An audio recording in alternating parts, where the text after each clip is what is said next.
नमस्कार, मैं हूं संजय शर्मा। आप देख रहे हैं 4 PM न्यूज नेटवर्क।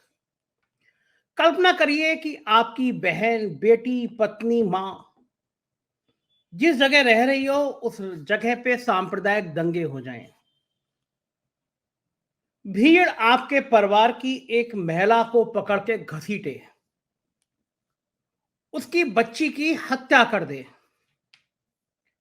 भीड़ उसके साथ जघन्य तरीके से बलात्कार करे।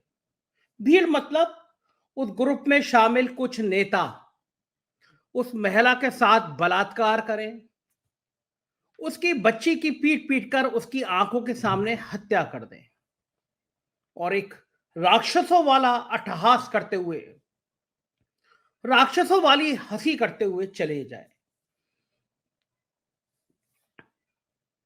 क्या होगा उस राज्य का हाल, मैं इन शब्दों में बयान कर नहीं सकता, क्योंकि मेरे पास इस निर्लज्जता को बखान करने के लिए शब्द छोटे पड़ जाएंगे। और उससे भी शर्मनाक बात कि राज्य सरकार दोषियों को बचाने में जुट जाए।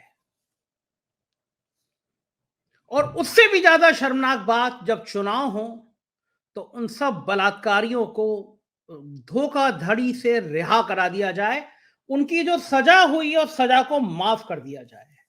और उससे भी ज्यादा शर्मनाक बात, जब ये बलात्कारी जेल से रिहा हो तो भारतीय जनता पार्टी के नेता उन्हें फूल माला पहनाकर उन्हें स्वागत करें।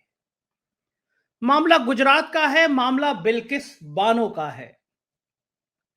बिल्किस बानो का ये रेप कांड भारत माता के मस्तक पर एक ऐसा बदनुमा दाग है जिसे इस देश की गौरवशाली संस्कृति, गौरवशाली परंपरा, इस देश में महिलाओं के सम्मान की बड़ी बड़ी बातें मानो कलंक लगने लगती हैं। पूरी दुनिया हैरान होती है, ये कौन सा भारत है जहां पे एक महिला के साथ दरिंदे बलात्कार करते हैं, उसकी बच्ची की हत्या करते हैं, सरकार बलात्कारियों का सम्मान करती है, उन्हें रिहा करा देती है। लोग शर्मिंदा होते हैं, लोग दुखी होते हैं, लोग रोते हैं कि ये कैसा भारत हो गया है। देश के प्रधानमंत्री बड़ी बड़ी बातें करते हैं, 3 तलाक पे बात करते हैं, महिलाओं की, महिलाएं मेरी बहनें हैं, मुस्लिम महिलाएं मेरी बहनें हैं, मैं मुस्लिम महिलाओं के हक के लिए लड़ता रहूंगा, ऐसी तमाम बड़ी बड़ी बड़ी बातें हमारे देश के प्रधानमंत्री करते हैं। लेकिन ये सारा वाकया तब हुआ जब वो गुजरात के मुख्यमंत्री हुआ करते थे। उन्होंने एक बार भी गुजरात सरकार को नहीं रोका कि इन बलात्कारियों को जेल से रिहा मत कराओ। और उन्होंने एक बार भी उन भारतीय जनता पार्टी के नेताओं को फटकार के पार्टी से नहीं निकाला जो इन बलात्कारियों को जेल से रिहा होने पर उनके फूल माला पहना रहे थे। उन्होंने एक बार भी ये नहीं कहा कि भारतीय जनता पार्टी महिलाओं का सम्मान करती है, अगर इन बलात्कारियों को तुम फूल माला पहनाओगे तो हम किस मुंह से महिलाओं के सम्मान की बात करेंगे। प्रधानमंत्री ने एक बार भी नहीं कहा कि भारतीय जनता पार्टी शर्मिंदा है कि उसके नेता जेल से निकलने वाले इन बलात्कारियों को फूल माला पहना रहे थे। प्रधानमंत्री ने एक बार भी गुजरात सरकार को फटकारने लगाई तो उसने धोखाधड़ी करके इन बलात्कारियों को जेल से निकालने में मदद करी। और शायद प्रधानमंत्री जी ये सब नहीं इसलिए कर पाए क्योंकि ये सब बातें उन्हें पता थी। अब सवाल उठ रहा है कि क्या ये सारी पटकथा खुद प्रधानमंत्री ने लिखी थी?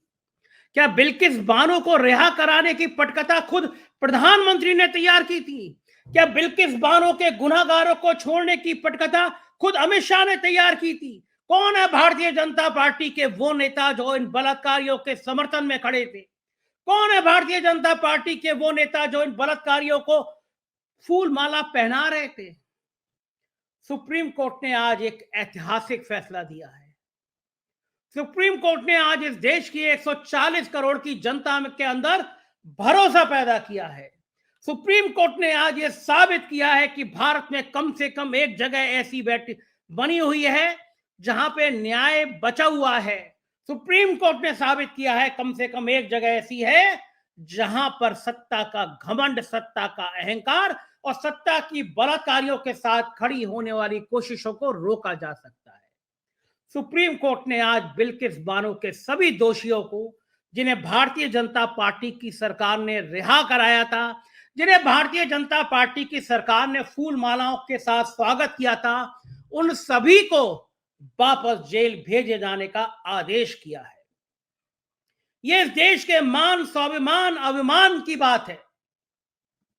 ये इस देश की एकता की बात है। इस देश में महिलाओं की इज्जत की बात है कि कम से कम इन बलात्कारियों को अब बाकी उम्र जेल के सीटों के पीछे काटनी होगी, क्योंकि अब प्रधानमंत्री जी में इतनी हिम्मत नहीं है कि वो पार्लियामेंट में भी एक बिल लाकर इन बलात्कारियों को छोड़ने का बिल पास करा दे। असंभव नहीं है, कुछ भी कर सकते हैं। हो सकता है पूरी पार्टी कहे कि यानी बलात्कारी नहीं है, ये तो हमारे माननीय नेता हैं। एक लंबी चेन है, नित्यानंद से शुरू होकर कुलदीप सेंगर, चिन्मयानंद और अभी विधायक दूधी का विधायक जिसने एक नाबालिग के संग रेप किया, 25 साल की सजा हुई। ऐसी एक लंबी चेन है भारतीय जनता पार्टी के अंदर, जहां पे बलात्कारी फल फूल रहे हैं, पल रहे हैं, बड़े हो रहे हैं। आज का फैसला सरकार के माथे पर एक ऐसा कलंक है जिसे सरकार धो नहीं पाएगी। मैं खबर पढ़ के बता देता हूं आपको। सुप्रीम कोर्ट ने बिल्किस बानो गैंगरेप मामले में दोषियों को रिहाई करने वाली गुजरात सरकार के फैसले को पलट दिया है। बिल्किस और उसके परिवार को सदस्य को 2002 में गुजरात दंगों के दौरान उनके साथ बलात्कार किया गया था। सुप्रीम कोर्ट ने फैसला रद्द कर दिया है। कोर्ट ने याचिका को सुनवाई योग्य माना है।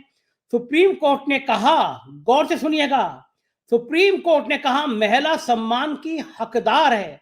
राज इस तरह का फैसला लेने में सक्षम नहीं है और इसे धोखाधड़ी वाला कृत्य है।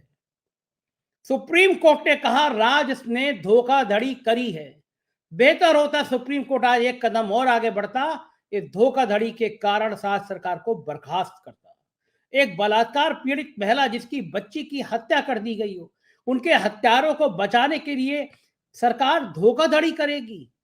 सरकार को बर्खास्त कर देना चाहिए। जस्टिस बीबी नागरथाना और उज्जवल भैया की बेंच ने फैसला सुनाया और कहा 11 दोषियों को जल्द रिहाई की चुनौती देने वाली बिल्किस बानो की याचिका वैध है। सुप्रीम कोर्ट का कहना था कि दोनों राज्यों महाराष्ट्र और गुजरात के लोअर कोर्ट और हाई कोर्ट के फैसले ले चुके हैं। ऐसे में कोई आवश्यकता नहीं लगती कि इसमें किसी तरह का दखल दिया जाए। 2 हफ्ते के अंदर दोषियों को सरेंडर करना होगा। 2022 में गुजरात चुनाव के पहले गुजरात सरकार ने बिल्किस बानो गैंगरेप केस में उम्र कैद की सजा पाए सभी 11 दोषियों को रिहा कर दिया गया था। दोषियों की रिहाई को सुप्रीम कोर्ट में चुनौती दी गई थी। अब ये सभी बलात्कारी जेल जाएंगे।